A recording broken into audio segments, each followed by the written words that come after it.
It's Friday, May 14th, and the time for your Barbados Today morning news update. A constitutional challenge against Bishop Joseph Atherley's appointment as opposition leader has been dismissed by the High Court. The case was filed by former leader of Solutions Barbados Grenville Phillips, who was seeking a declaration from the court to define what support in law means, particularly with reference to the constitutional requirement that the opposition leader requires parliamentary support in order to take up the post. Philip has declined to comment on Wednesday's ruling delivered by Madam Justice Shauna Griffith. In response, Bishop Atherley described the case as a nuisance action, but said it nevertheless showed that justice was still served in the interest of democratic practice in Barbados. Officers of the Royal Barbados Police Force are again being threatened with legal action arising from their alleged misconduct in the execution of their duties.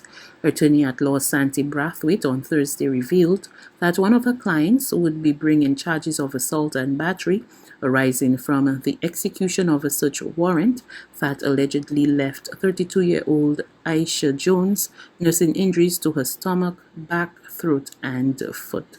Brathwaite, an attorney with Michael Lashley and Associates, said she has also advised her client to lodge a complaint with the Police Complaints Authority.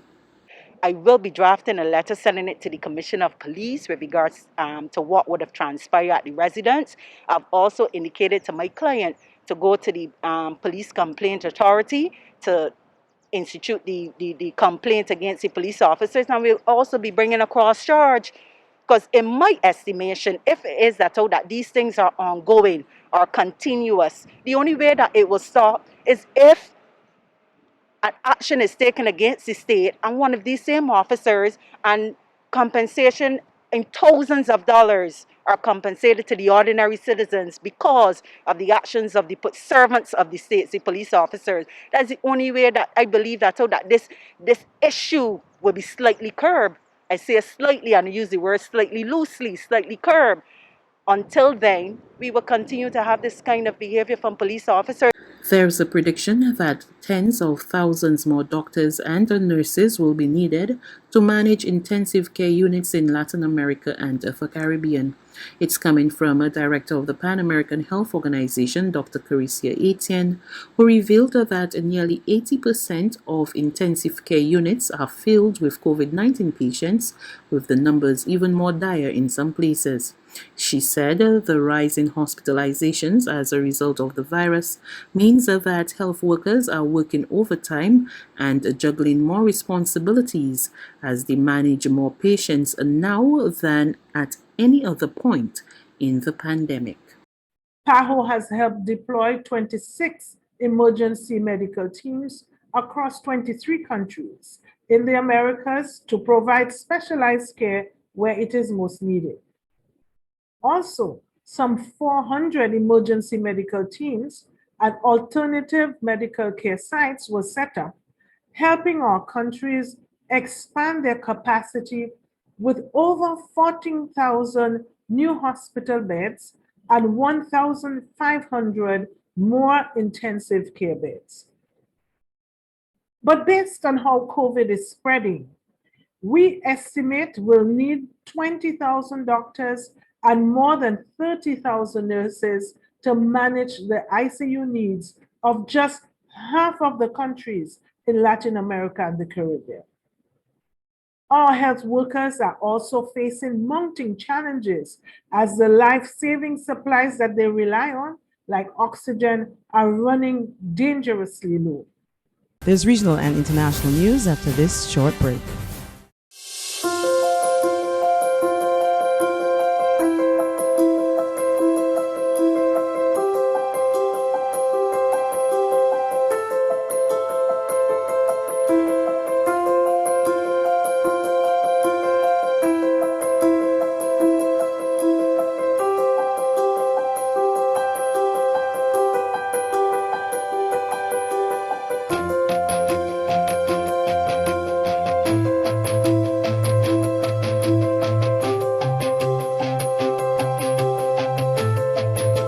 Barbados Today, news you can trust.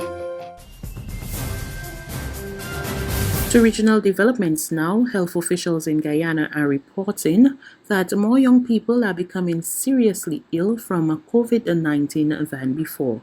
Gordon Mosley of News Source Guyana reports. The spread of coronavirus across the country remains on the increase, with another 186 new cases recorded in the past 24 hours, along with 2 more deaths. There are now more than 1,800 active cases in the country, with 111 persons hospitalized with the virus. The Health Minister, Dr. Frank Anthony, today revealed that while in the early days of the pandemic, its fatal impact was mostly felt by the elderly, that has since changed, and more younger people are turning up at the hospitals in serious and sometimes critical conditions. What we have noticed over the last couple of weeks is that we have seen a change in the mortality patterns, because we're seeing persons who are between 50 and 40. We've seen quite a few cases in that age category. We have had a few cases in the 40 to 30 age category, and we have had about 3 cases in the 30 to 20 age category. The minister said the vaccination of the elderly population might have resulted in fewer deaths for the older group.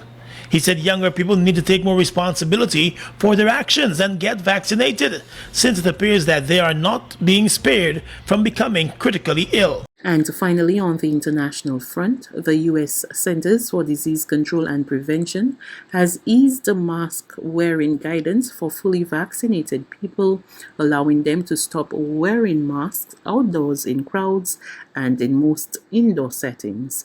More in this CBS News report. The president called this a major milestone, and it comes amid mounting evidence that fully vaccinated Americans are highly unlikely to spread the virus even indoors or in large crowds. And so, therefore, they can stop wearing these and they can stop social distancing. This recommendation holds true whether you are inside or outside.